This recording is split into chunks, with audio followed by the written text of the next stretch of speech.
Queridos irmãos, queridas irmãs em Cristo, sejam todos muito bem-vindos a mais uma transmissão do Instituto Vida para Todos. Chegamos à mensagem de número 26, dentro do tema geral, Evangelho de João, Palavra, Vida e Edificação, que corresponde também à mensagem 2, já do semestre da Conferência Internacional. O título da mensagem 26 é O Homem Natural Não Aceita as Coisas de Deus. E a leitura da Bíblia é João, capítulo 7, versículos de 1 até 36, e a primeira carta de Paulo aos Coríntios, capítulo 2, versículo 14. Nós estamos falando das 7 festas. O livro de Levítico, no capítulo 23, ali nós temos um esboço geral das festas anuais. Aquele ano era ano da saída do povo do Egito, né? E foi ali que foram estabelecidas estas 7 festas anuais, as quais são a primeira festa, a festa da Páscoa; a segunda festa, a festa dos pães asmos; a terceira festa, a festa das primícias; a quarta, a festa de Pentecostes; e quinta festa, a festa das trombetas; e a sexta festa, a festa da expiação; e a sétima festa é a festa dos tabernáculos. Irmãos, é muito interessante nós entendemos o significado dessas festas. Para começar, nós vamos entender que nosso Deus é um Deus de festas, é um Deus, que vive em um ambiente muito alegre e de plena felicidade. Você pode dizer, onde eu posso ver isso? Abra sua Bíblia, por favor, em Provérbios capítulo 8. Provérbios capítulo 8, ali mostra a criação de Deus e mostrando que Cristo, o Filho de Deus, é a própria sabedoria que Deus usou como arquiteto para criar este mundo. E no versículo 22 diz assim: o Senhor me possuía no início de sua obra, antes de suas obras mais antigas. Desde a eternidade foi estabelecida.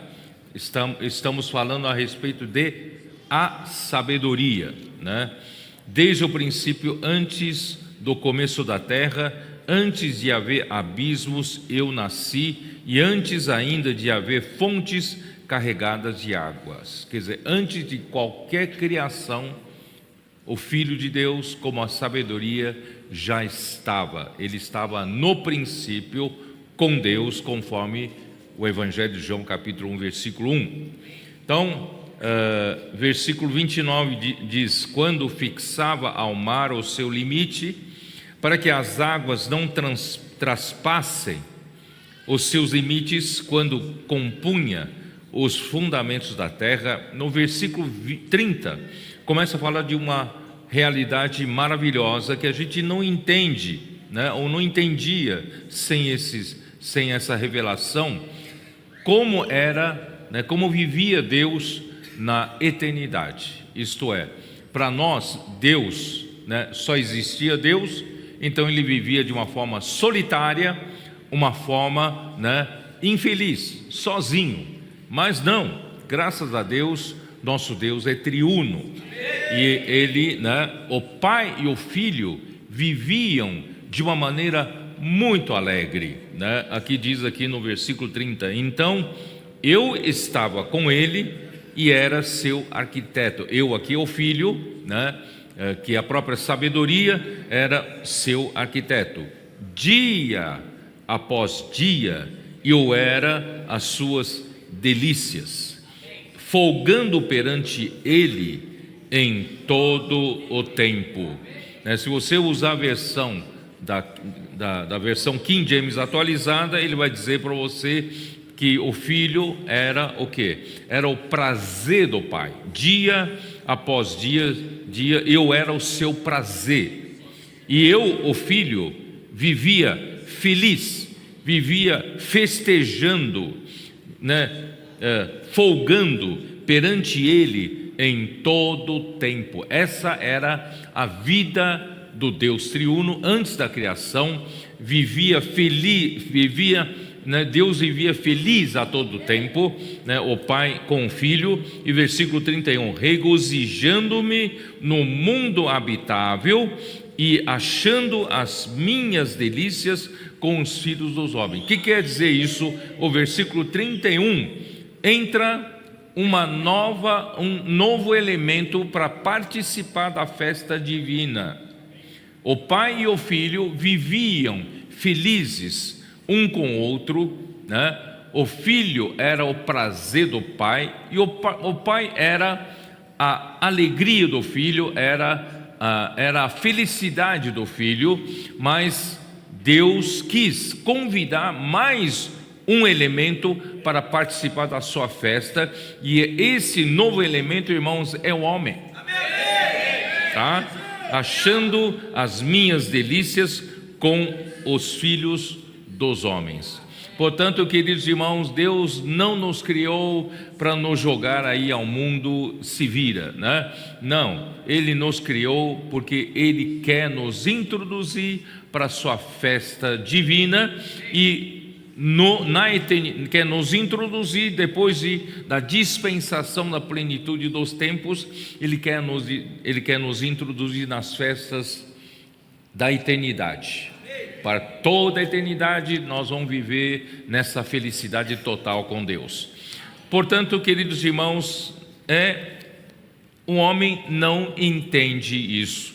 E o Velho Testamento, Deus estabeleceu essas 7 festas, né, para o povo de Israel. E essas festas não fariam nenhum sentido se não houvesse a realidade, não é verdade? Né? Aqui, né, mostrar para vocês, eu vou falar rapidamente.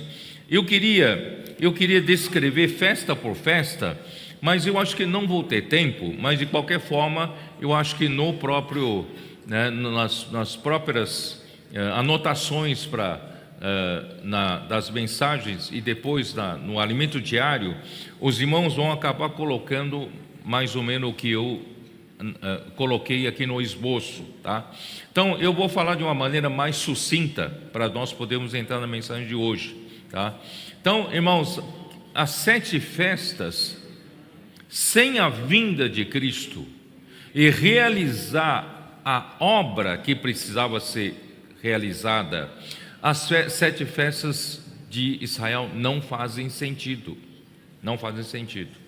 A primeira festa, a festa da Páscoa.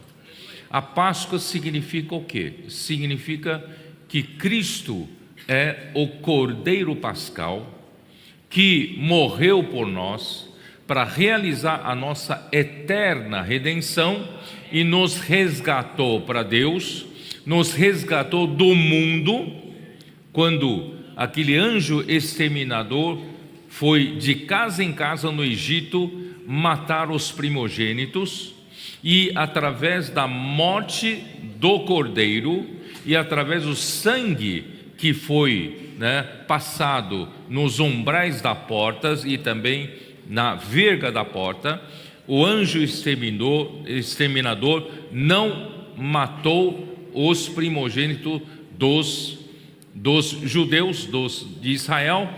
Por quê? Porque alguém morreu em seu lugar. Então esse é o significado da Páscoa. E não só isso, eles tinham que colocar sangue para que cordeiro substitua a morte dos primogênitos, mas eles comeriam a carne do cordeiro para ter força para viajar e peregrinar pelo deserto.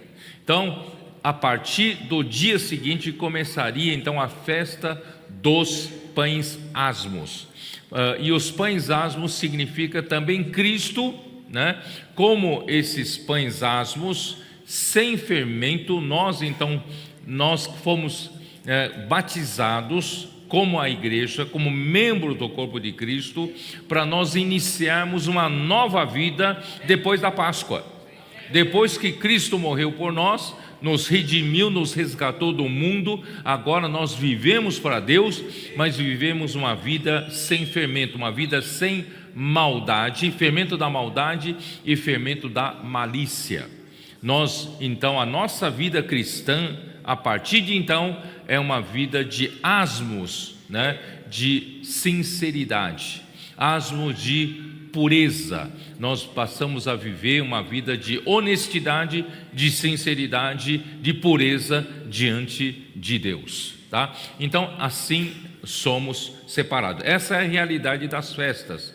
Aí chega a festa das primícias, é no domingo da Páscoa. A festa das primícias é o domingo da Páscoa, representa que Cristo morreu por nós, né? No dia 14, como aquele cordeiro pascal, mas cedo de madrugada de domingo, no primeiro dia da semana, ele ressuscitou. Ele então se tornou, né, as primícias, né, sendo apresentada primeiramente para Deus Pai, Deus o Pai, né? Então ele é as primícias. Por isso que o sacerdote então pegaria as primícias e faria uma oferta movida. O que é oferta movida? Uma coisa morta não se move, né? Uma oferta movida significa que Cristo ressuscitou, tá? Oferta movida. Então você vê que todas as festas sem Cristo não há nenhum sentido de ser. Então, né? E depois na festa de Pentecostes, são 50 dias, né, contados a partir da festa das primícias, do domingo da Páscoa, e contam-se 7 sábados, que são 49 dias, e mais um que seria o domingo. Então são 7 sábados, mais um domingo, 50 dias, por isso o nome Pentecostes, tá? E ali no dia do Pentecostes, vocês sabem, em Atos capítulo 2, o que aconteceu? Deus mandou a promessa, a chamada promessa do Pai. O Espírito Santo foi derramado sobre aqueles 120 galileus que creram no Senhor Jesus, discípulos do Senhor. Eles receberam o derramamento do Espírito ali, oficialmente, né, a igreja foi gerada. Eles receberam o batismo do Espírito Santo, batizando cada um deles para serem membros do corpo de Cristo. Por isso, queridos irmãos, nós, quando cremos em Jesus, nós não fomos arrolados para uma religião. Nós não fomos arrolados para sermos membros de uma instituição religiosa, humana, não. Nós fomos batizados para sermos membros vivos do corpo de Cristo, tá? Por isso, irmãos, como membro do corpo de Cristo, nós devemos funcionar. Nós devemos, cada um, executar a sua função para juntos edificarmos a casa do Senhor, que é a sua igreja, que é o corpo de Cristo. Então, o dia de Pentecostes, né, foi gerada a igreja. A partir de então, né, vocês se lembram que Jesus, em Mateus 28, versículo 18, 19 e 20, ele disse, depois da ressurreição, apareceu aos discípulos e os recomendou, né? Eu vou ler, vai, senão, Mateus 28, versículo 18, já depois da ressurreição, Jesus, aproximando-se, falou-lhes, dizendo: toda a autoridade me foi dada no céu e na terra. Eu já ressuscitei, né? Eu já morri, Deus Pai me ressuscitou, né? E me entregou toda a autoridade sobre os céus e a terra. Aí então essa autoridade Deus então deu para a igreja que foi gerada, tá? Ide, portanto, fazei discípulos de todas as nações, batizando-os em nome do Pai, do Filho e do Espírito Santo, ensinando-os a guardar todas as coisas que vos tenho ordenado. Eis que estou convosco todos os dias até a consumação do século. Isso quer dizer o quê? Nosso Senhor Jesus Cristo, Ele foi ressuscitado pelo Pai, Ele foi elevado até o céu, à direita do Pai, está assentado à direita do Pai, e Ele entregou toda a autoridade que Ele recebeu. Ele está acima de toda a autoridade, todo o principado, todo o domínio, né? Ele está acima. Então Ele entregou essa autoridade para a igreja que foi gerada. E nós recebemos essa autoridade, é para quê?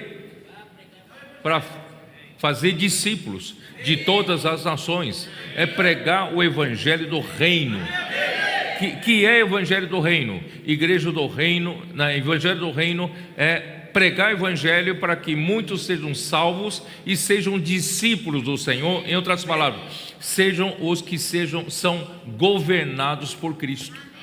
Isso é o evangelho do reino. O evangelho do reino significa o governo de Cristo. Cristo precisa governar a sua vida, a minha vida, sobre todos os membros do corpo de Cristo. Então esse é o evangelho que nós pregamos, e nós podemos pregar o evangelho porque nós recebemos essa autoridade. Nós temos essa autoridade que Cristo recebeu após a sua morte e ressurreição. E é muito interessante, de um lado Ele está sentado à destra de Deus, mas por outro lado Ele prometeu estar conosco todos os dias até a consumação do século. Quer dizer, enquanto nós pregamos o evangelho, exercemos a sua autoridade para fazer discípulos de todas as nações, Ele está conosco. A sua presença está aqui. A sua presença está na sua própria palavra. Muito bem. Então aí chega, né? Então a igreja começa a atuar depois da festa do Pentecostes. É a era da igreja.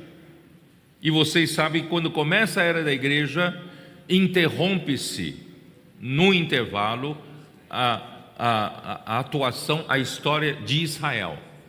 E hoje a história da igreja dura 2000 anos. E a história de Israel foi interrompida por 2000 anos da dispersão. É um povo que está disperso.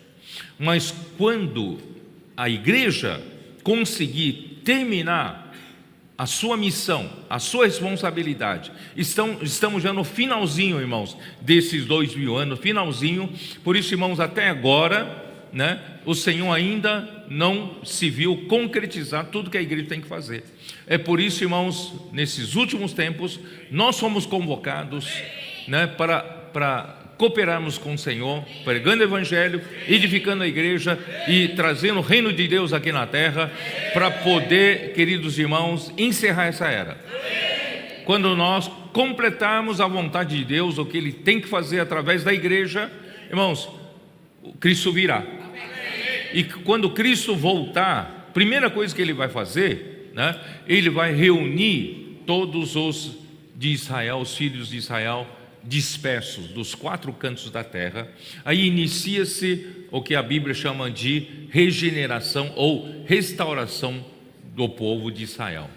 E os remanescentes vão conhecer o Senhor, eles vão prantear, eles vão chorar pelo tempo que rejeitaram o nosso Senhor Jesus, e eles vão invocar o nome do Senhor e eles serão salvos, né? E assim terminará esta era. Só que para isso há a festa das trombetas. A festa das trombetas é justamente quando Cristo voltar. Ele vai se tocar as trombetas para convocar o povo de Israel para juntar no mesmo lugar. Então, e a festa da expiação, o dia da expiação, é o arrependimento. Eles serão chamados, se arrependerão, e a Bíblia fala, os remanescentes serão salvos. Aí chega no final a festa dos tabernáculos. A festa dos tabernáculos é a última festa. Quer dizer, Tudo já foi feito e tudo será colhido, né, como colheita para Deus. A festa dos tabernáculos representa o milênio, os 1000 anos. Os vencedores da igreja que cooperarem com o Senhor hoje reinarão com Cristo durante 1000 anos. Isso está em Apocalipse capítulo 4, versículo 6. Você pode ver lá, capítulo 20, versículo 6. Então, nós vemos, irmãos, que essas festas, 7 festas, só fazem sentido se Cristo vier realizar a obra de Deus, não é isso? E do contrário, irmãos, não há nenhuma realidade. Vocês entenderam? Então é por isso, irmão, nós não entendemos isso, né? Que porque essa atitude do povo de Israel, quando Jesus veio aqui na terra, não é isso? Ele veio justamente para realizar as obras que faltavam realizar, para dar sentido a essas festas, para dar sentido à nossa vida humana, para dar sentido à existência da criação, não é? Por exemplo, Apocalipse 4, dá uma olhada, Apocalipse 4, último versículo, como diz? Último versículo: os 24 anciãos diante do trono, eles vão proclamar: Tu és digno, Senhor e Deus nosso, de receber a glória, a honra e o poder, porque todas as coisas tu criaste, sim, por causa da tua vontade vieram a existir e foram criadas. Irmãos, todas as coisas existem para fazer a vontade do Pai, vontade de Deus. Então tudo tem sentido, tudo tem sentido. Então, se você excluir Cristo, rejeitar Cristo, nada mais faz sentido. Toda a criação fica sem sentido. As 7 festas do povo de Israel ficam sem sentido. Por isso, irmãos, nós tínhamos que, o povo, e não só o povo, o mundo tinha que receber bem Cristo, é ou não é? No entanto, quando veio Cristo, o mundo não recebeu. Capítulo 1 de João, versículo 10: e ele veio como a palavra. Irmão, Deus faz a obra pela palavra. Hebreus 11, versículo 3 fala: pela fé nós cremos que o mundo foi formado pela palavra de Deus. O poder de Deus está na palavra. E quem é a palavra? É o Filho. No princípio era a palavra estava com Deus, e a palavra era Deus. João capítulo 1, versículo 1, não é isso? E essa palavra veio ao mundo, essa palavra que formou o mundo, essa palavra que criou todas as coisas, essa palavra que continua fazendo a obra, dando sentido à vida humana, essa palavra veio ao mundo. Ela estava no mundo, e o mundo foi feito por intermédio dessa palavra, mas o mundo não o conheceu. Não conheceu. E o versículo 11: ele veio para o que era seu. Quem era seu aqui? O povo de Israel. Porque o povo de Israel era a nação santa, era o reino de Israel, o reino de Deus aqui na terra. Então ele veio para o que era seu, e os seus não o receberam. Vocês entenderam que, né, o mundo, né, os homens deveriam receber de braços abertos? Deus mandou o seu próprio Filho como a palavra que criou esse universo, vai continuar fazendo um trabalho por meio dessa palavra, se a igreja cresce ou se o homem cresce. Mas o homem rejeitou. Por que o homem rejeitou? É o título da mensagem: o homem natural não aceita as coisas de Deus. O homem natural não entende, não consegue entender, tá? Aí então, durante todo o transcorrer desses capítulos, porque hoje nós vamos entrar no capítulo 7 do Evangelho de João, até o capítulo 6, né, os líderes judeus não entenderam porque Jesus estava ali. Eles entenderam Jesus como o quê? Como um rival. Estava ganhando a atenção do povo, e o povo estava passando a ouvi-lo, e eles perderiam o seu poder, né? Eles estavam no topo da estrutura do poder do povo judeu, né? E eles então descobriram a falha, aparente falha de Jesus, quando Jesus curou aquele paralítico que jazia num leito havia 38 anos. Vocês se lembram? Junto ao tanque de Betesda, na porta das ovelhas. E ali estava um homem que jazia havia 38 anos, enfermo, e ninguém, ele não conseguia a cura. A religião não conseguia curá-lo. Quando o anjo descia e movesse aquele tanque, as águas do tanque, o primeiro que pulasse seria curado. Mas ele, sendo um paralítico, e não tem hora marcada, certo? Quando o anjo desce, e quando se move, não tem ninguém para ajudá-lo. E ele ficou ali esperando 38 anos. Aí Jesus passou ali e disse: homem, você quer ser curado? Falou: eu quero, mas não tem ninguém para me ajudar. Quando vem anjos mover a terra, agitar a água, não tem quem me ajudasse. Aí Jesus falou assim: levanta-te, toma teu leito e anda. Ele imediatamente tomou o seu leito e andou. Aí os judeus, os líderes judeus falam: hoje é sábado, você não pode carregar o leito. Mas, eu fui curado, o homem me disse: toma o teu leito e anda. Não, mas hoje é sábado. Aí souberam que era Jesus, e Jesus curou no sábado. Aí, como é que você pode curar no sábado? No sábado não se pode fazer obra nenhuma, nem para curar? Ó Senhor Jesus, olha como o homem é, né? O homem cabeçudo, né? Então, e ainda eles condenaram a Jesus, porque Jesus se fazia como Deus, o seu Pai, fazendo-se igual a Deus. Então, a partir de então, eles passaram a procurar matar Jesus. Então, irmãos, o homem não entende, tá?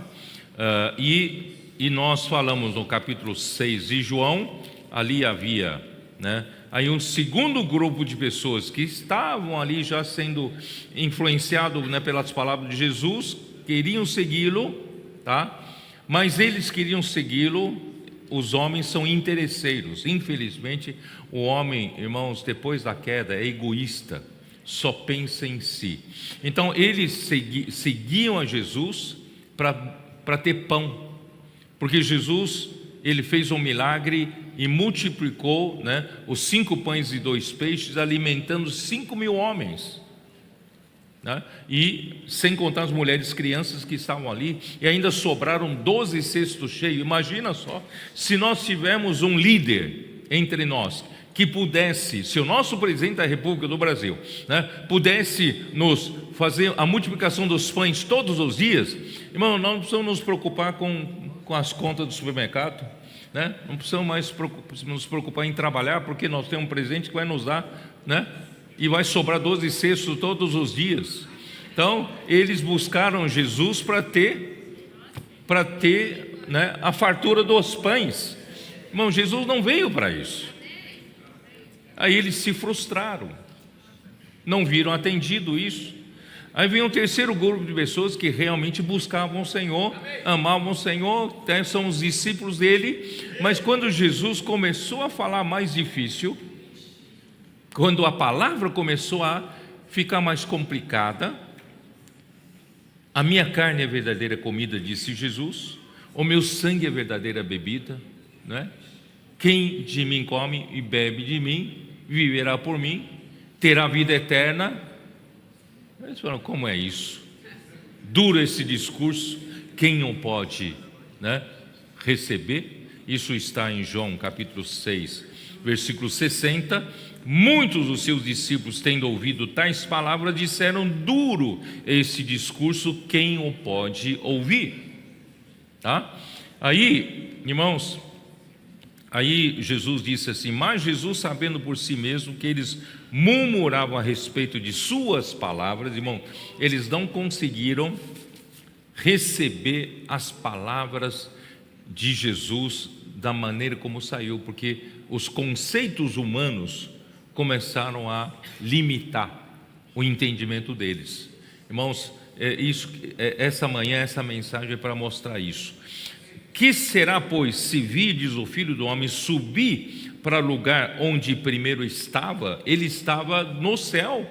Ele é o Verbo que se fez carne, desceu do céu para poder salvar você, para poder resgatar você do mundo, para dar sentido a toda a criação, não é isso?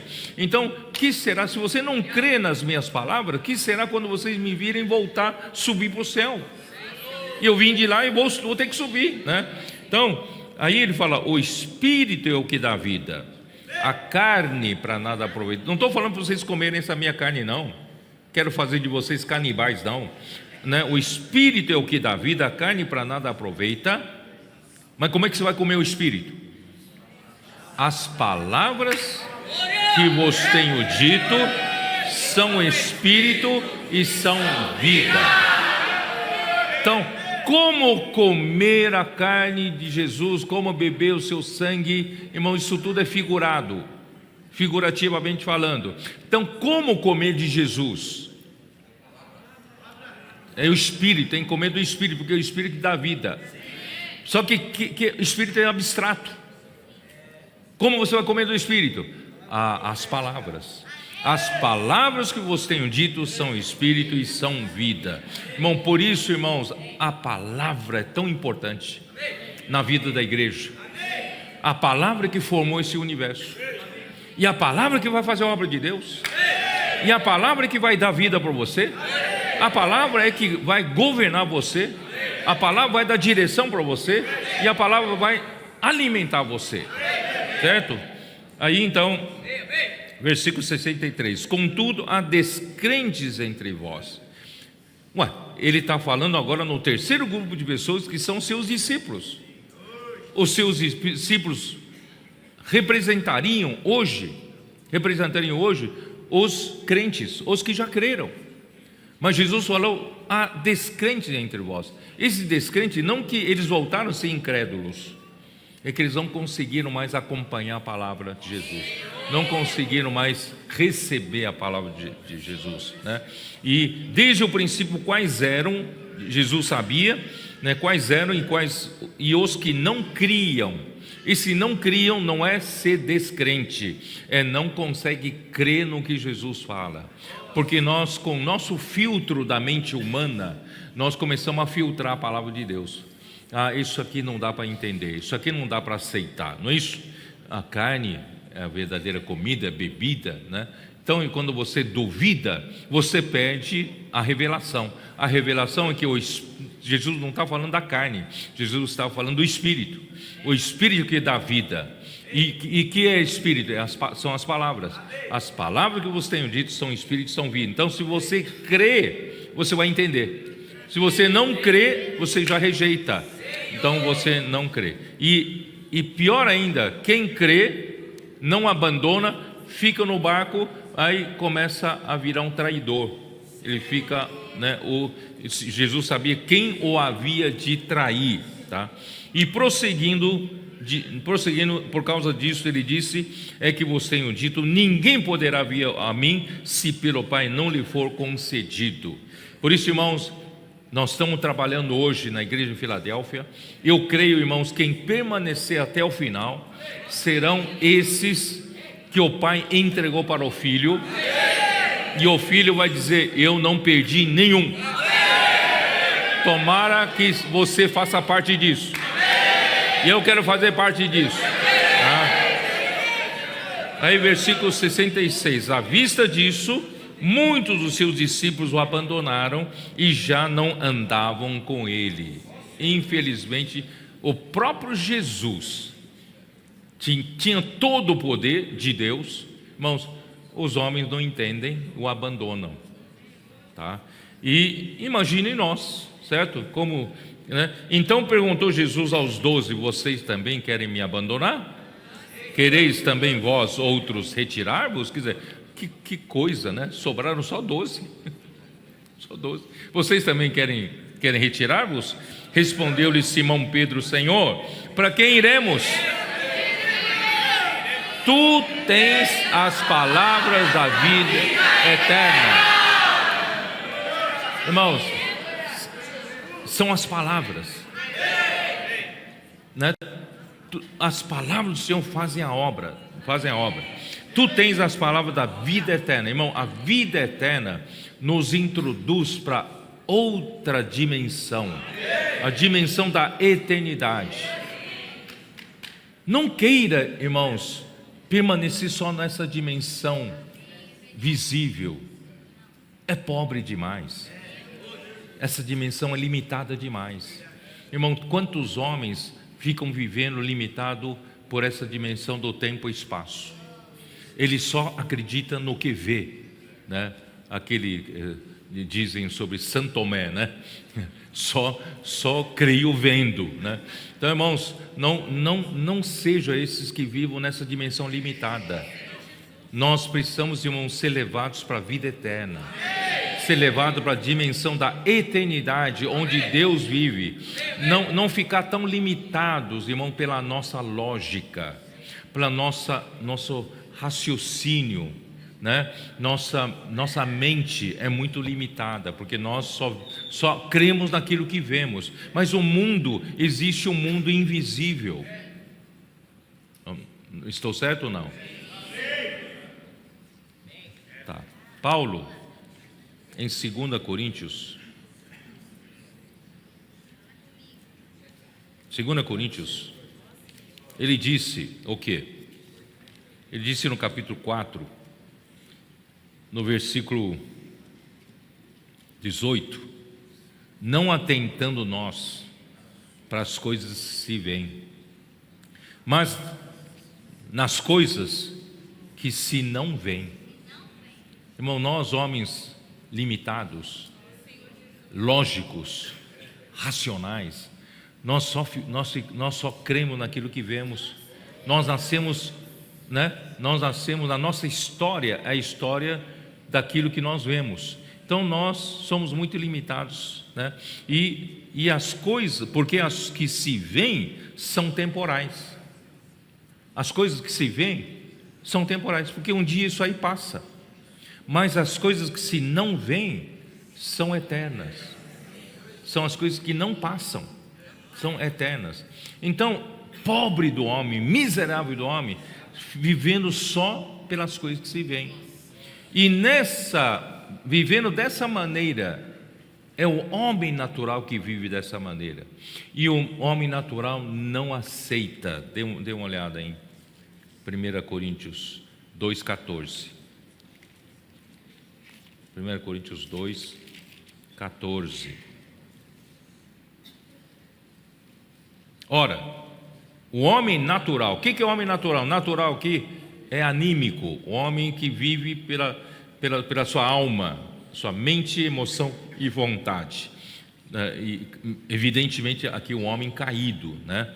O homem natural não aceita as coisas do Espírito de Deus, porque eles são loucura. Que loucura é essa que Jesus está falando? A minha carne é verdadeira comida, meu sangue é verdadeira bebida. É loucura. Não. Eu sou contra. Eu vou abandonar Jesus. Não vou seguir esse caminho mais. Irmãos, o homem natural não aceita as coisas do Espírito de Deus, porque eles são loucura, né? E não pode entendê-las, porque elas se discernem espiritualmente. Irmão, nós temos que ir para o Espírito para poder ter o discernimento, né? Não conseguimos entender. Porém, o homem espiritual julga todas as coisas, porque ele mesmo não é julgado por ninguém. Pois quem conheceu a mente do Senhor que eu possa instruir? Nós, porém, temos a mente de Cristo. Por isso, irmão, nós precisamos, né, viver na esfera espiritual. Não fica limitado à sua mente natural. Isso aqui tá demais para mim, eu não entendo isso, né? Irmãos, não esteja aberto para o Espírito te levar. Por isso, né? Bom, eu vou entrar aqui na mensagem, senão não termino, né? Então vamos lá. João capítulo 7, vamos acompanhar pelo texto da Bíblia. João capítulo 7, versículo 1, diz o quê? Passadas estas coisas, Jesus andava pela Galileia, porque não desejava percorrer a Judeia, visto que os judeus procuravam matá-lo. Se você entendeu toda essa introdução que eu falei, esse preâmbulo, você vai concordar comigo, é ridículo os judeus procurassem matar quem veio trazer realidade a tudo, não é? É tolice querer matar alguém que veio justamente salvar o mundo, veio justamente trazer sentido para esse mundo. E Deus deseja nos levar, né, através da obra de Cristo, nos levar para a eternidade, para a vida eterna. Mas os líderes dos judeus, que deveriam ser os que liderassem a aceitar de braços abertos Jesus, eles foram os primeiros a reagirem contra, procuravam matar. Então Jesus ficou na Galileia, não indo para a Judeia para fazer as obras de Deus, por causa dessa, né, essa tentativa de matar Jesus. Aí, né, capítulo 1 de João, versículo 11, eu li, né, ele veio para o que era seu e os seus não o receberam. Antes, não somente faziam oposição, mas procuravam matá-lo, que é no caso do paralítico, está em João 5:18. Dá uma olhada, João 5:18. Por isso, pois, os judeus ainda mais procuravam matá-lo, porque não somente violava o sábado, mas também dizia que Deus era seu próprio Pai, fazendo-se igual a Deus. Então, eles, com a mente natural, não conseguiram entender o que Jesus falava e não conseguiram receber a esse que veio salvar o mundo, tá? E então isso limitou as ações. Jesus então teve que ficar na Galileia. Voltando lá para o capítulo 7, capítulo 7, versículo 2. Ora, a festa dos judeus, chamada de festa dos tabernáculos, estava próxima. A festa dos tabernáculos, lembra-se que a última festa do ano, no mês sétimo, né? A última festa do ano, que representa um milênio. Para chegar na festa dos tabernáculos, Cristo teria que realizar toda a obra aqui na terra, tá? E então, versículo 3: dirigiram-se, pois, a ele os seus irmãos e lhe disseram: deixa esse lugar, vai para a Judeia, para que também os teus discípulos vejam as obras que fazes. Olha, esse é o conceito do homem natural. Se você quer ter alguma grande realização, né, Jesus, seus irmãos não... Vou continuar lendo. Porque ninguém há que procure ser conhecido em público e contudo realize os seus feitos em oculto. Quer dizer, realizar as suas obras na Galileia, Jesus, você está fazendo em oculto. Você precisa divulgar, né, lugares onde pode te dar melhor, né, a melhor visibilidade. Vai para a Judeia, né, vai para a capital. Não fica aqui na vilarejo aqui da Galileia, né? Então, esse é o conceito natural. Se fazes estas coisas, manifesta-te ao mundo, não que os seus irmãos se preocupassem para Jesus, né, realmente se manifestasse, não. Versículo 5 deixa claro: pois nem mesmo os seus irmãos criam nele. Que tristeza, né? Nem os seus irmãos da carne criam em Jesus, que Jesus era o Messias, Jesus era o Cristo, que veio justamente dar sentido a tudo, né? Dar vida para o mundo. Eles não criam. Então, irmãos, esse é o conceito natural. Conceito natural é o seguinte: se você realmente tem uma ambição de fazer uma grande obra para Deus, então você tem que ser conhecido do público, né? Hoje você vê os influenciadores, ganham rios de dinheiro por causa da sua popularidade, por causa das suas, né, todo artigo que publica tem milhões de visualizações. Hoje, irmãos, a publicidade é dinheiro, a mídia, né? Você ser conhecido pela mídia, você vira milionário, né? A mídia. Então você tem que aparecer na mídia. Você tem que ter, né? Você tem que ser conhecido do público, tá? Então esse é o conceito natural, né? Você precisa usar todos os artifícios que cada tempo tem. Na nossa época, irmãos, é a mídia social, não é isso? Né? Você tem que usar todos os artifícios para divulgar os seus feitos, para ganhar notoriedade, manifestando-se ao mundo. O homem natural se julga muito capaz de fazer obras para Deus. Não conhece, irmãos, que a obra de Deus é realizada pela sua palavra, falada por meio do seu enviado.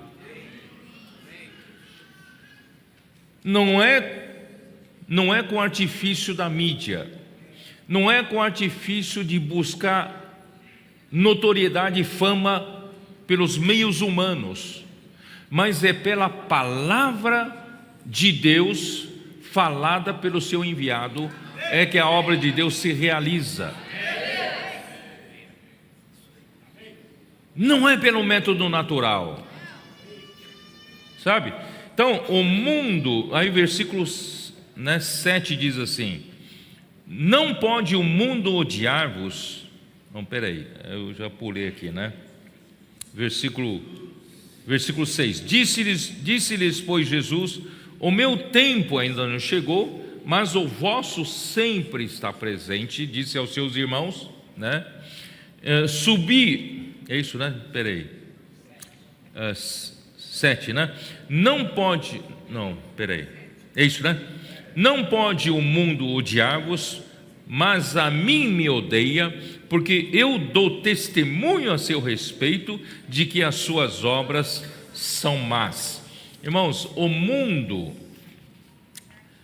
as obras do mundo são más, não somente porque as obras do mundo são pecado, né? São coisas pecaminosas, mas quando, né, é que o mundo faz as coisas pela vida natural do homem, não segundo a palavra de Deus, não está sujeito à vontade de Deus. Vocês entenderam?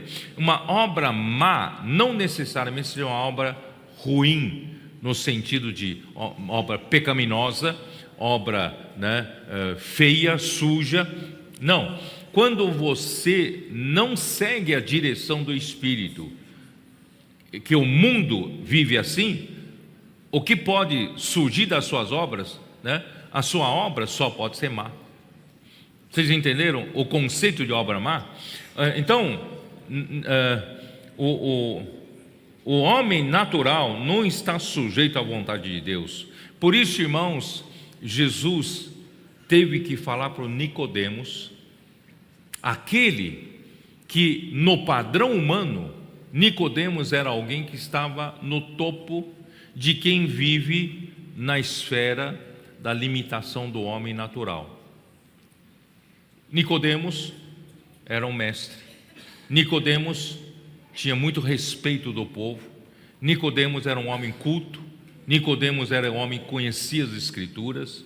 Nicodemos era um homem maduro, era um homem experiente, ajudava muitas pessoas. Quer dizer, Nicodemos, no nosso mundo visível das coisas que se veem, ele já estava no topo, não estava? Estava no topo. Quer dizer, se você busca, se a sua carreira que você deseja tanto é chegar no Nicodemo, Nicodemo já chegou, né? Só que ele olhou para Jesus, ele devia ter aproximadamente 60 anos, já homem maduro, mas Jesus tinha metade da idade dele. Quando Jesus saiu para o ministério, tinha 30 anos de idade. Aí Nicodemos falou: eu que busquei a vida inteira chegar nesse ponto, mas eu não consigo fazer coisa que você faz, Jesus. Você só pode vir da parte de Deus. Tem alguma coisa que você tem que eu não tenho. Como é que é isso? Jesus falou: Só tem um jeito, você tem que romper essa barreira. A barreira de quê? A barreira da vida natural, do homem natural. O que é a barreira do homem natural? Irmãos, o homem natural, ele só vive pelo que vê. Ele é lógico. Ele vive no mundo lógico. Ele vive no mundo racional. Estou certo ou não? Estou falando dos homens, né? Do lado bom. Do lado bom. Então, irmãos, infelizmente, nesses 20 séculos da história da igreja, praticamente, irmãos, a grande maioria, 19 séculos ou mais, até os próprios cristãos, até os líderes cristãos, irmãos, não digo todos, mas a grande maioria ainda servia a Deus nessa esfera humana, nessa esfera terrena. Irmãos, procurando, se esforçaram com a sua capacidade, busca de conhecimento, busca de experiências, né? E tentaram servir o Senhor da maneira possível. Por isso, irmãos, até hoje a igreja não está edificada ainda, a vontade do Senhor não está feita. Cristo ainda não encabeça a própria igreja. Como que vai encabeçar todas as outras coisas? Irmãos, a realidade ainda não está aqui entre nós. Por isso, irmãos, o Senhor precisa de alguns que não sejam limitados, irmãos, por esse mundo lógico. Nós temos que romper essa barreira do homem natural. O homem natural não consegue romper essa barreira. É Jesus, como Jesus falou: importa-te nascer de novo. O que é nascer de novo? No original grego, nascer de novo ali é nascer do alto. Você precisa romper essa barreira. Essa barreira natural te limita. Como é que você vai fazer as coisas que eu faço? Você tem que ir para outro lado. Você tem que ir lá para o alto. Você tem que ir lá para o céu, né? Sair do que é visível, entrar na esfera, no mundo, no universo do invisível. O que é o universo invisível? O universo onde Deus está, o universo da eternidade, o universo espiritual, o universo celestial. Mas como é que eu consigo entrar nesse universo celestial? Então você precisa ir para o reino dos céus, reino de Deus, né? Aí você precisa nascer de novo, você precisa nascer do alto. Aí o Nicodemos, de novo, raciocinando como homem natural, dentro da barreira, né? Como é que o homem, sendo velho, pode nascer no ventre materno de novo? Como é que eu já tenho 60 anos, vou entrar no ventre, na barriga da minha mãe e nascer de novo? Aí Jesus falou: o que é nascido da carne vai continuar sendo carne, certo? Mas o que é nascido do Espírito é Espírito. Então só tem um jeito de você romper essa barreira do homem natural. Não é nascer na carne de novo, é nascer do Espírito. Nascer, né? O Espírito é ilimitado, o Espírito está na eternidade. Então, irmãos, esse é o segredo. Aí em seguida ele fala assim: quem não nascer, vamos lá, João 3. Quem não nascer, Senhor Jesus.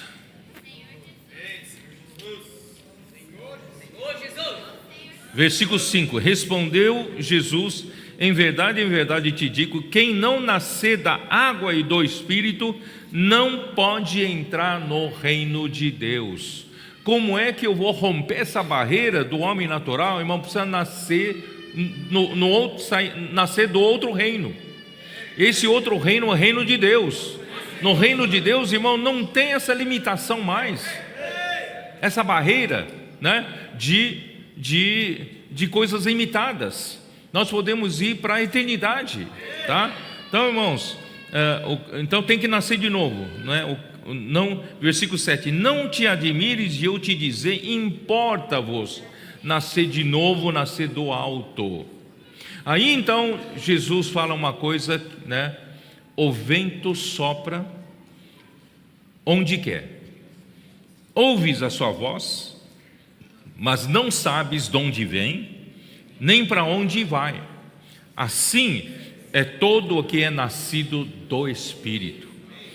Irmãos, o homem natural é lógico. Ele sabe, aconteceu determinada situação, ele já tem na sua lógica como resolver. É ou não é? 1 mais 1 é 2. 2 mais 2, 4. Você sabe resolver? Não sabe? Daqui a pouco, terminada a reunião, depois do almoço, eu tenho que voltar para a instância de novo. Eu tenho que calcular o tempo que preciso estar lá, o carro que vou usar, não é isso? Rodovia, vai estar com trânsito intenso ou não está? Eu sei calcular, não é isso? Para chegar a tal hora lá. Então esse é o mundo lógico. Esse é o mundo lógico. Mas, irmãos, servir a Deus, nós não podemos depender do mundo lógico. Nós precisamos depender do Espírito. O Espírito quer fazer obras muito superiores ao que o homem pode fazer. A obra de Deus, só Deus pode fazer. Milagres, coisas sobrenaturais, prodígios, sinais. Irmãos, só Deus pode fazer.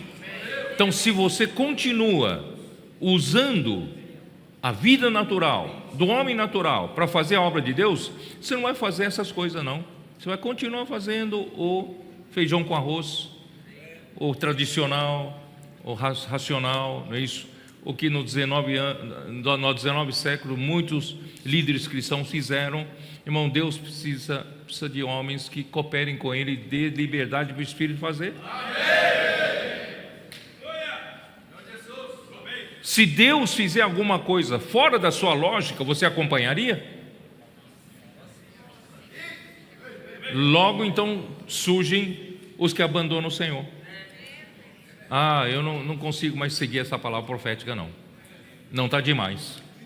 Esse negócio de imersão, negócio de grito de guerra dos adolescentes, pré-adolescentes, uma loucura. Isso aí não dá para seguir mais não.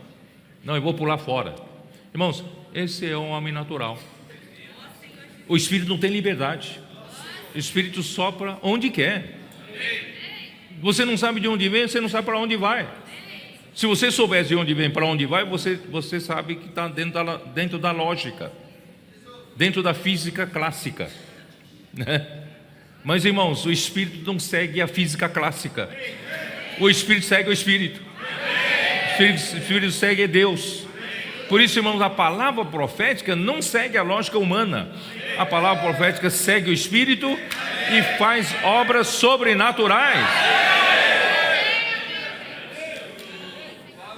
Irmão, essa mensagem visa a tirar você do seu mundo lógico, principalmente no tocante a servir a Deus. E a sua vida também pode ser uma vida ilógica. Segue o Espírito. Ó Senhor Jesus.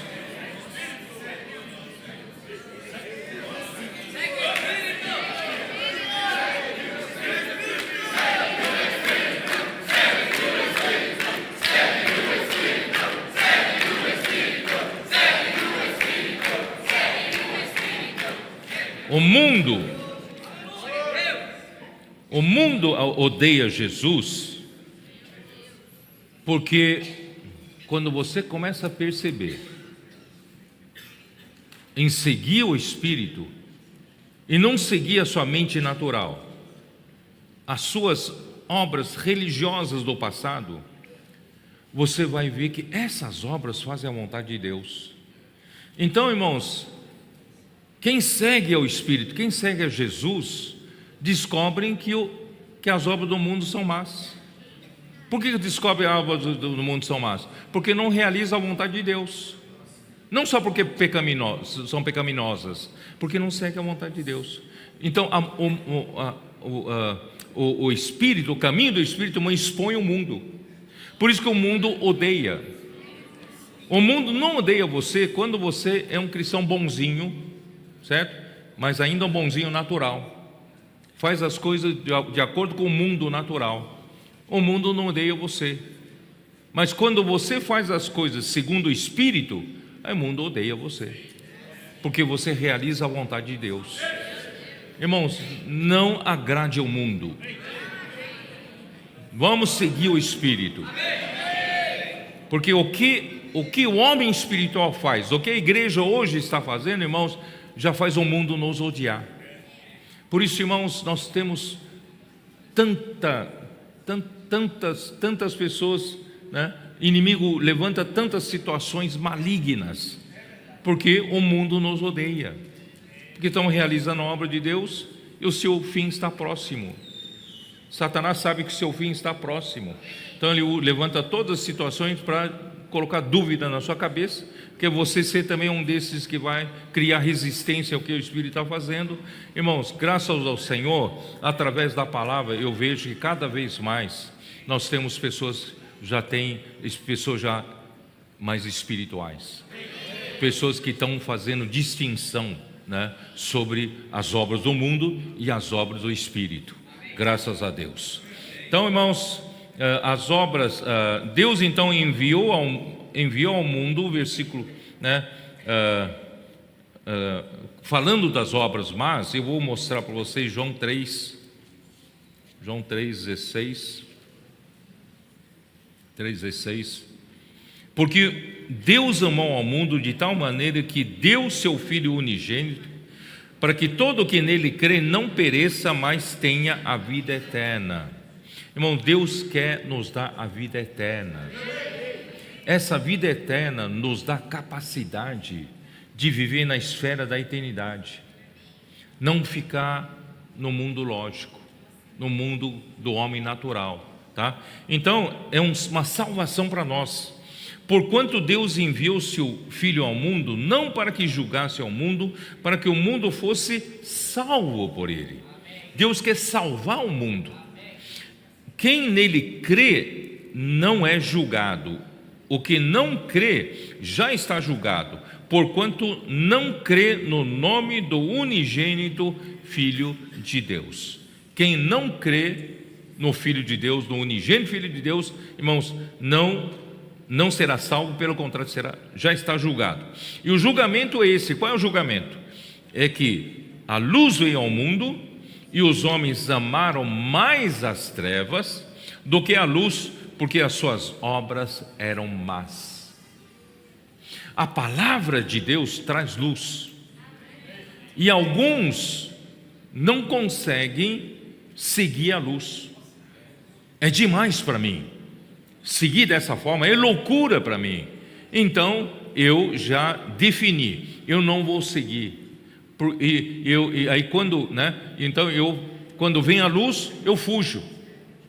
Sabe, às vezes você não entende porque essa pessoa que sempre, né, procurou você, né, para ajuda, tal, e de repente um dia deixa de procurar você, e de repente ele cai nas palavras negativas. Por quê? Porque ele, né, a influência da morte já entrou e ele quer fugir da luz, né? Ele quer fugir da luz, porque ele sabe que a luz vai expor que as suas obras eram más, né? Não sei se vocês me entenderam, né, isso. Aí, por isso, versículo 21. Bom, então essa é a diferença entre as obras más e as obras feitas em Deus. Para Deus é muito grave não crer em seu Filho enviado para salvar o mundo. Irmãos, tudo isso que também está acontecendo, essa palavra que o Senhor está revelando para nós, essa palavra não é nossa, não é do homem, essa palavra é de Deus. Então quando você não crê, irmãos, é muito grave. A gente precisa crer, porque essa palavra veio salvar o mundo, tá? Então os próprios irmãos de Jesus estavam debaixo do governo desse mundo, conformados ao mundo governado por Satanás. Por isso o mundo não os odeia. O mundo não odiava os irmãos da carne de Jesus, mas odiava Jesus, né? O mundo odeia quem não é do mundo. Você é do mundo? Mas o que é não ser do mundo? João 15, vamos lá, João 15. Não adianta você falar eu não sou do mundo, não só isso, né? Versículo 18, versículo 16: isto vos mando, que vos ameis uns aos outros. Se o mundo vos odeia, sabei que primeiro do que vós outros me odiou a mim. Se vós fosseis do mundo, o mundo amaria o que era seu. Como todavia não sois do mundo, pelo contrário, dele vos escolhi, por isso o mundo vos odeia. Lembrai-vos da palavra que eu vos disse: não é o servo maior do que seu senhor. Se me perseguiram a mim, também perseguirão a vós outros. Se guardaram a minha palavra, também guardarão, né, a vossa, tá? Por isso, irmãos, tudo isso, porém, vos farão por causa do meu nome, porquanto não conhecem aquele que me enviou. Irmãos, por que o mundo odeia, né? O mundo faz com que o mundo não conhece a Deus que envia Jesus. Quer dizer, o mundo odeia o enviado de Deus para fazer a obra de Deus, tá? Se eu não viera, nem lhes houvera falado, pecado não teriam, mas agora não tem desculpa do seu pecado. Quem me odeia, odeia também a meu Pai. Se eu não tivesse feito entre eles tais obras, quais nenhum outro fez, e uma obra de Deus nenhum homem faz, pecado não teriam, mas agora não somente têm eles visto, mas também odiado tanto a mim como a meu Pai. Quer dizer, sabe, é inegável o que o Espírito está fazendo entre nós. Se você negar tudo isso, irmãos, você na verdade está negando o próprio Deus que está fazendo essas obras. Irmãos, isso é muito, muito, muito sério, tá? Aí então, vou falar um pouco do tempo, né? Jesus falou: meu tempo ainda não chegou, versículo, voltando lá para João 7, né?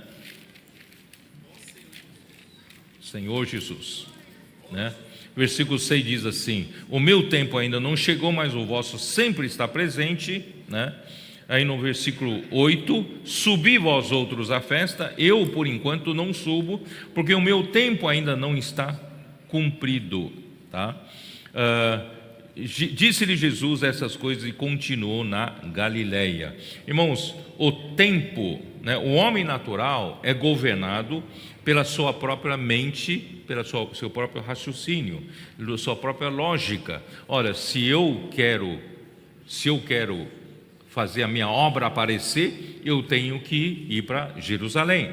Mas Jesus não era governado pela lógica, Jesus era governado por Deus. O tempo de Jesus não tinha chegado porque Deus não tinha ordenado. Irmão, nosso tempo não é nosso, nosso tempo é de Jesus, é de Deus. Então muitas vezes, irmãos, parece que, puxa, agora é tempo, tem que fazer. Se Deus não te der a luz verde, certo? Você é governado por Deus. Deixa Deus determinar qual é o seu tempo, né? Quando chegou o tempo, Jesus foi, né? Então não quer dizer que Jesus não vai, mas quando o tempo se cumpriu, Jesus também foi, né? Então, por isso, irmão, o tempo de todo aquele que é nascido do Espírito não é decidido pelo homem, mas decidido por Deus, tá? Aí no versículo 10 até 11: mas depois que seus irmãos subiram para a festa, então subiu ele também, não publicamente, mas em oculto. Ora, os judeus o procuravam na festa e perguntavam: onde estará ele? E havia grande murmuração a respeito dele, a seu respeito, entre as multidões. Uns diziam: ele é bom, e outros: não, antes engana o povo. Entretanto, ninguém falava dele abertamente por ter medo dos judeus. Irmãos, a descrição no capítulo 7, a primeira parte, é para mostrar esse homem, irmãos. Olha só a vaidade de homem que vive nessa esfera lógica, né? Ficam cheios de questionamentos: ele é bom, ele é de Deus, ele não é de Deus. Irmão, essa discussão não interessa. A gente tem que conhecer o quê? Ir na outra esfera, né? Conhecer o que Deus realmente quer, né? Com o enviado dele através da esfera espiritual, tá? Aí versículo 14: corria já em meio à festa, e Jesus subiu ao templo e ensinava. Então os judeus se maravilhavam e diziam: como sabe este letras sem ter estudado? tudo é questionamento, né? Eu estou até meio entediado né? Irmãos, homem natural é complicado, né?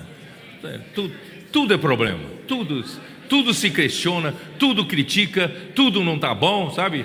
Quando nada está bom, irmão, tem alguma coisa errada com você, né? Bem, ó Senhor Jesus.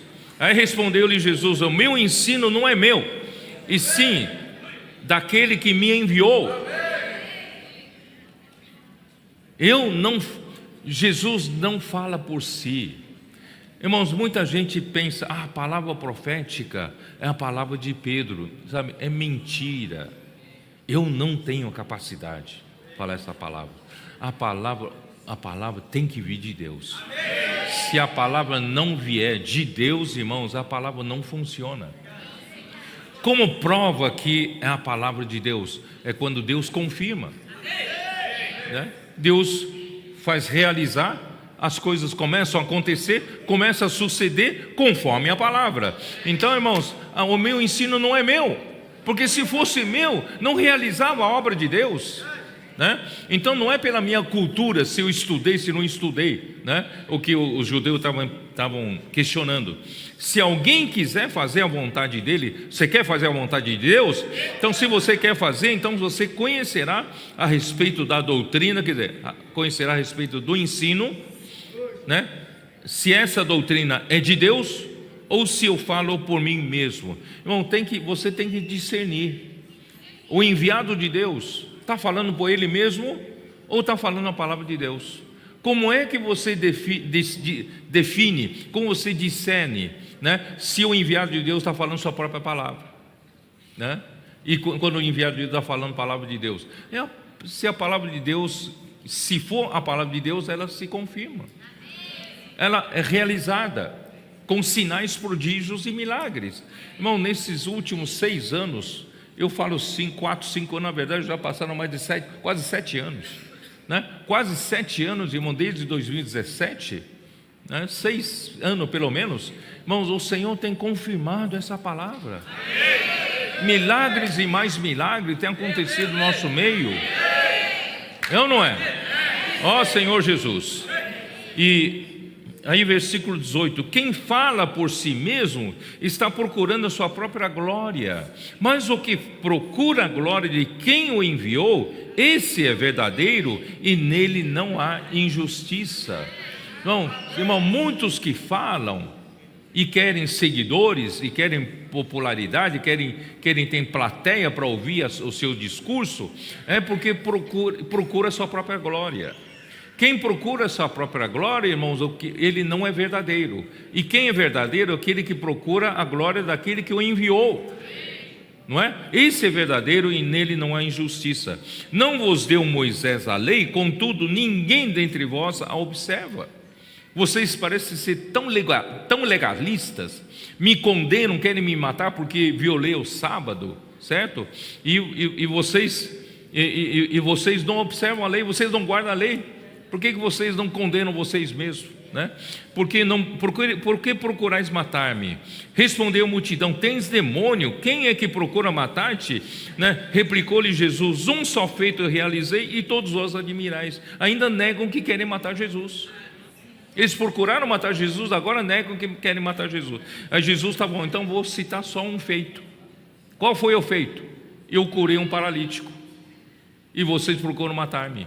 Olha, versículo 22: pelo motivo de que Moisés vos deu a circuncisão, se bem que ela não vem dele, mas dos patriarcas, no sábado circuncidais um homem. No sábado vocês podem circuncidar um homem, né? Porque chegou no 8º dia e todo nascido de Israel tem que ser circuncidado ao 8º dia. Mas se o 8º dia cair no sábado, o que vocês fazem? Vocês têm que circuncidar. E vocês não são presos por causa disso. Vocês não violam o sábado por causa disso. E eu curei um paralítico no sábado, eu violo o sábado? E se o homem pode ser circuncidado em dia de sábado, para que a lei de Moisés não seja violada, porque vos indignais contra mim, pelo fato de eu ter curado num sábado ao todo um homem? Não julgueis segundo a aparência, e sim pela reta justiça. O que é julgar pela aparência? Irmãos, é julgar pelo seu mundo lógico, seu mundo racional. O homem cria suas leis, embora a lei veio de Deus, mas o homem, no seu conceito, faz a sua religião da sua lei. Aí condena uns e não condena o outro, né? Então, irmãos, isso é horrível. Nós não devemos andar pela aparência. O que é andar pela aparência? Andar pelo que vê. Não, Deus ele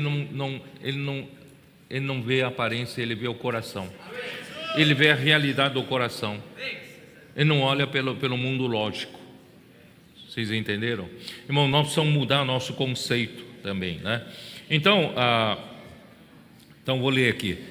Deuteronômio 18, 18 e 19. O profeta que Deus prometeu a Israel, por meio de Moisés, não falará de si mesmo, antes falará tudo que Deus lhe ordenar, em cuja boca porá suas palavras. De todo aquele que não ouvir as palavras de Deus, que ele falar em nome de Deus, disso pedirá contas. Irmãos, o profeta de Deus, não confunda o enviado de Deus, ou o profeta de Deus, ou o canal que Deus escolher, ele não tem liberdade de falar suas próprias palavras.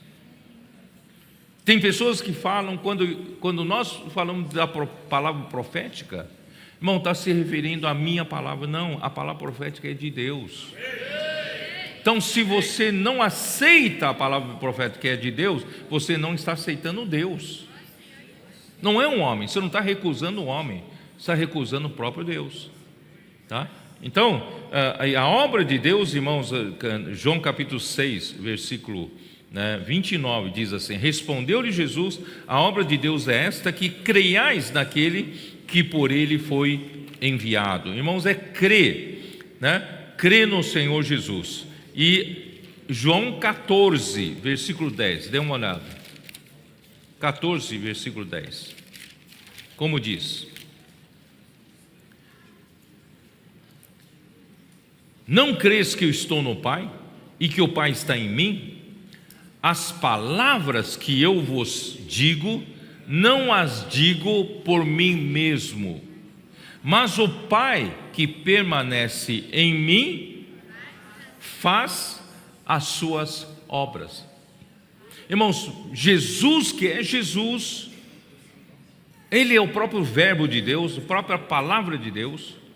E Ele, quando esteve aqui na terra, Ele não falava as palavras conforme Ele mesmo.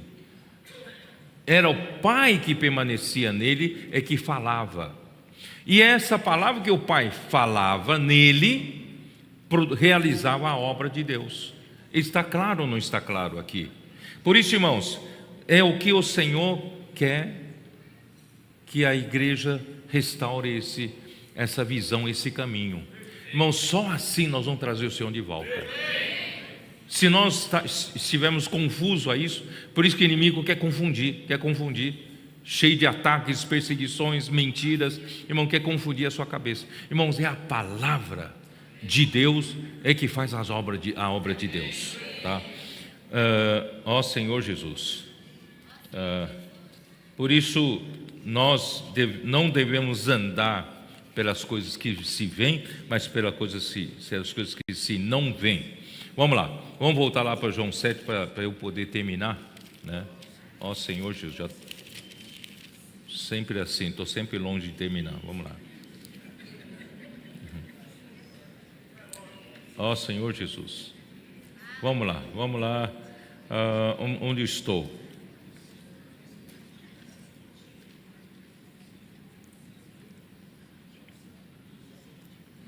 Versículo 25, diziam alguns de Jerusalém: não é aquele a quem procuram matar? Eis que ele fala abertamente e ninguém lhe diz nada, né?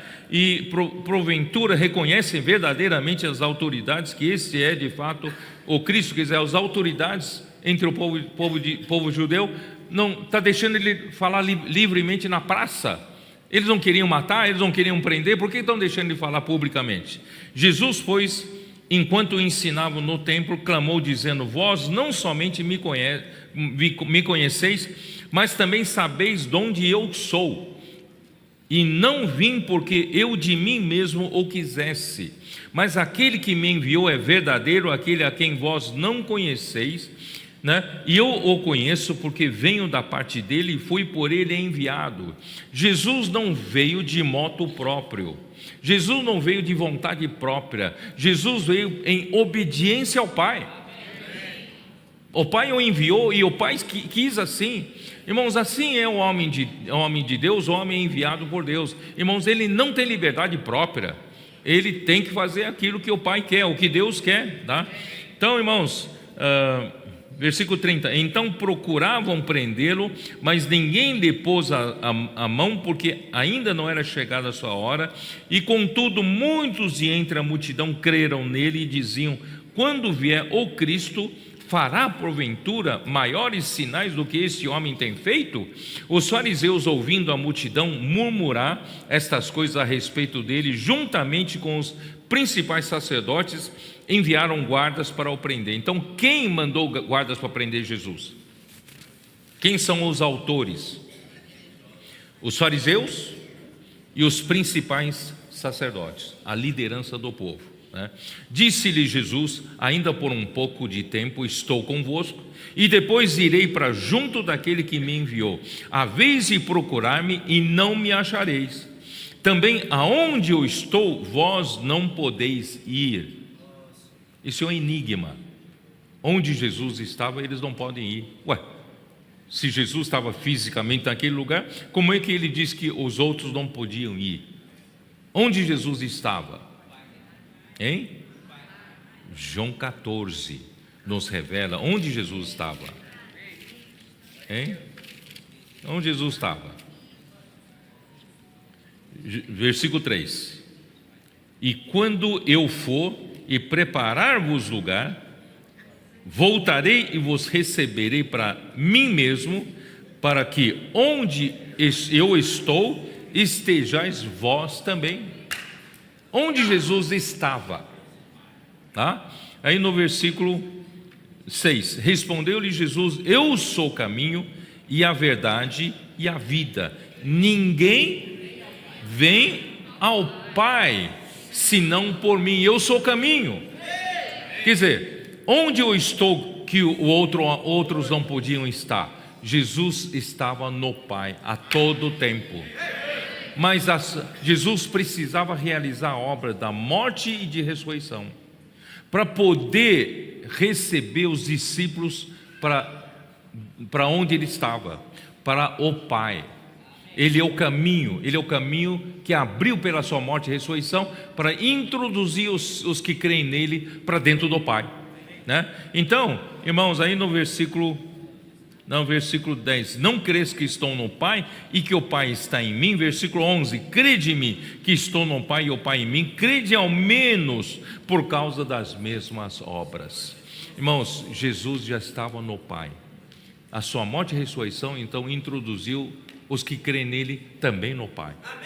Eu e você, irmão, hoje estamos no Pai, estamos em Deus, tá? Então vamos terminar rapidamente a leitura de João 7.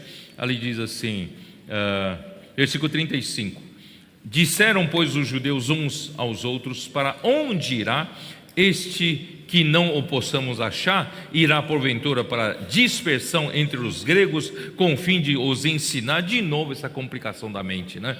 Que significa de fato o que ele diz: haveis de procurar-me e não me achareis, também aonde eu estou vós não podeis ir. Irmãos, eu fico meio entediado de viver essas coisas, porque, irmãos, é muito complicado, né? O homem natural é muito complicado. Por isso, irmãos, o homem natural não aceita as coisas de Deus e tudo que Deus está fazendo também hoje nos nossos dias, tá? Infelizmente, irmãos, muitos cristãos e muitos servos de Deus ainda vivem no mundo lógico e servem a Deus com a sua capacidade de conhecimento. Por isso, irmãos, nós, ó Senhor Jesus, eu vou terminar então ler, acho que ainda tem um tempinho, vou ler, pega 2 Coríntios capítulo 5, vou terminar aqui, tá? 2 Coríntios capítulo 5,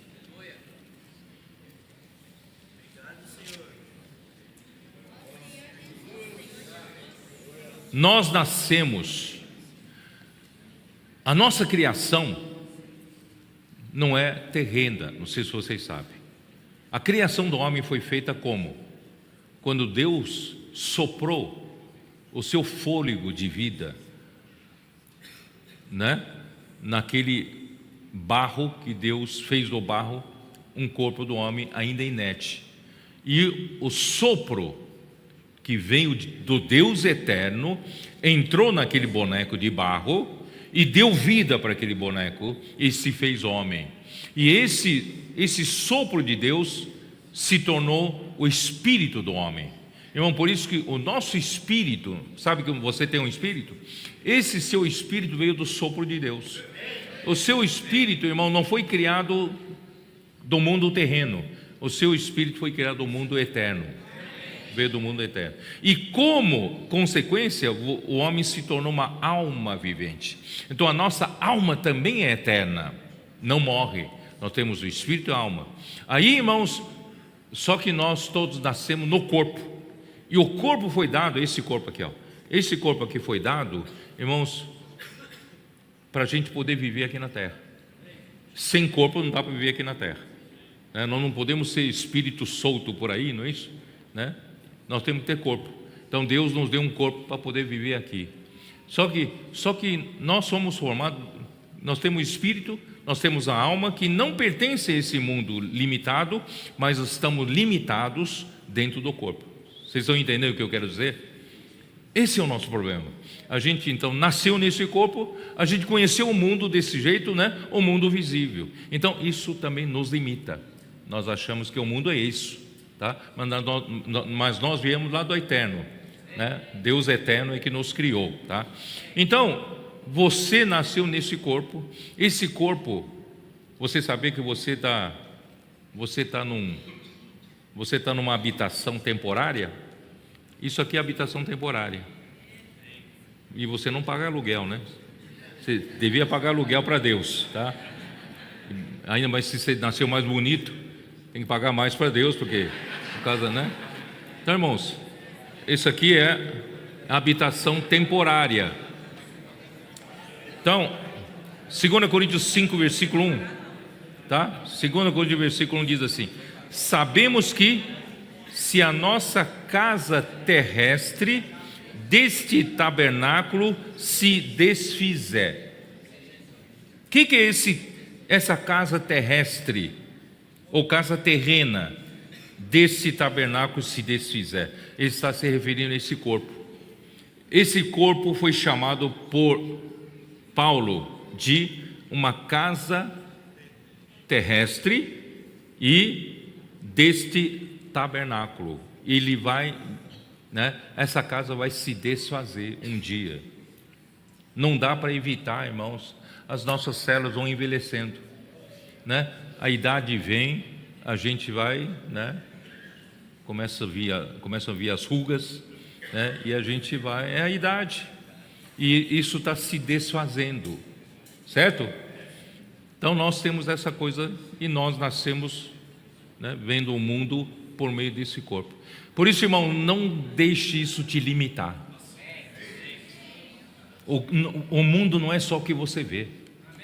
E você tem dentro de você algo eterno, de outra dimensão. E você tem outra coisa. No novo nascimento, você nasceu do alto. Você tem Cristo morando em você.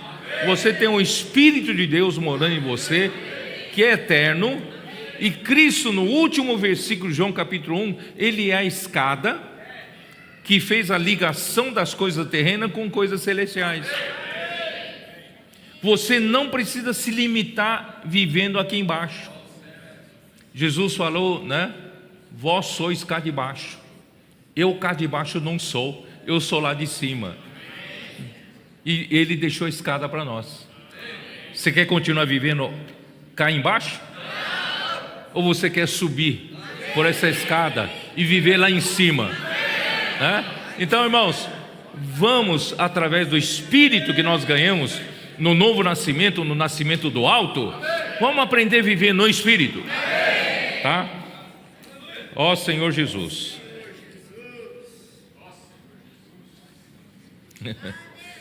Quando se desfizer, temos da parte de Deus um edifício, a casa não feita por mãos, uma casa eterna nos céus. Por isso, irmãos, essa casa aqui é temporária, tá? Precisa cuidar, claro, precisa cuidar bem dela, mas não exagere, tá? Porque isso aqui é temporal. Cuida bem do que vai ser eterno. Tá? Então, quando isso aqui morrer, quando desfizer, um dia nós vamos ser revestidos dessa casa feita não por mãos humanas, mas por Deus, uma casa eterna, tá? E por isso, nesse tabernáculo gememos, aspirando por sermos revestidos da nossa habitação celestial. Então, no versículo, ó Senhor Jesus, versículo 4: pois na verdade os que estamos nesse tabernáculo gememos angustiados, não por queremos ser despido quer dizer, esse corpo morrer, tirar, mas revestidos para que o mortal seja absorvido pela vida. Quer dizer, a maioria dos homens, irmão, passaram pela morte, já morreram, muitos já morreram, não é isso? Está esperando a ressurreição quando Cristo voltar. Mas melhor ainda, antes desse corpo morrer, Cristo venha e nós sejamos transfigurados e o mortal seja absorvido pela vida. Por isso, irmãos, eu tenho esperança de ser arrebatado vivo. Se Deus tiver misericórdia de nós, e se nós realizarmos a vontade de Deus, que se cumpra no nosso tempo, nós vamos ter esse privilégio de sermos, Ó Senhor, onde eu quero chegar, irmãos, onde eu quero chegar é no versículo 7. Visto que andamos por fé e não pelo que vemos. Nós andamos por fé, não pelo que vemos. Mas que é andar por fé? Eu vou andar na rua assim, não é por fé. Por que é andar por fé? Andar por fé, eu vou trombar com alguma coisa, não é isso? O que é andar por fé? Andar pela palavra. Deus fala, eu ando, eu obedeço, inculco a palavra, faço imersão, deixo que a palavra trabalhe em mim, a palavra dá-me direção, não é isso? Irmãos, isso é andar por fé. Aí por isso eu disse para vocês lá em Hebreus 11, Senhor Jesus, vou terminar aqui, tá? 11. Talvez na conferência de jovens eu explique um pouco melhor 11, versículo 1.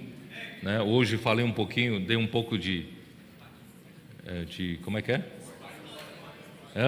Spoiler, Dei um pouco de spoiler para os irmãos que estavam na sala de oração, Ora, a fé, é a certeza das coisas que se esperam, convicção dos fatos que se não vê. Olha a importância da fé, porque a fé na palavra de Deus te leva para outra esfera, Aí no versículo 3, pela fé entendemos que foi o universo formado pela palavra de Deus, de maneira que o visível veio a existir das coisas que não aparecem.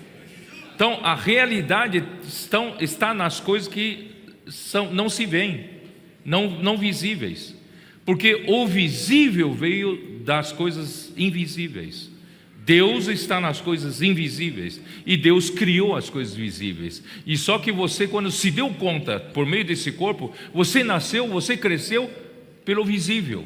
Você não sabe que atrás do visível está o invisível. Então você vive pela lógica, até serve ao Senhor pela lógica, Então homem natural é assim, mas nós não podemos ser homem natural, homens naturais. Nós devemos ser além de Nicodemos, vamos viver, como Jesus disse, como aquele que é nascido do Espírito. O vento sopra para onde quer, você não sabe de onde vem, não sabe para onde vai. Assim deve ser todo aquele que é nascido do Espírito. Por isso nós vivemos por fé, não vivemos pelo que vemos. Ponto final. Essa é a mensagem que eu queria passar para vocês.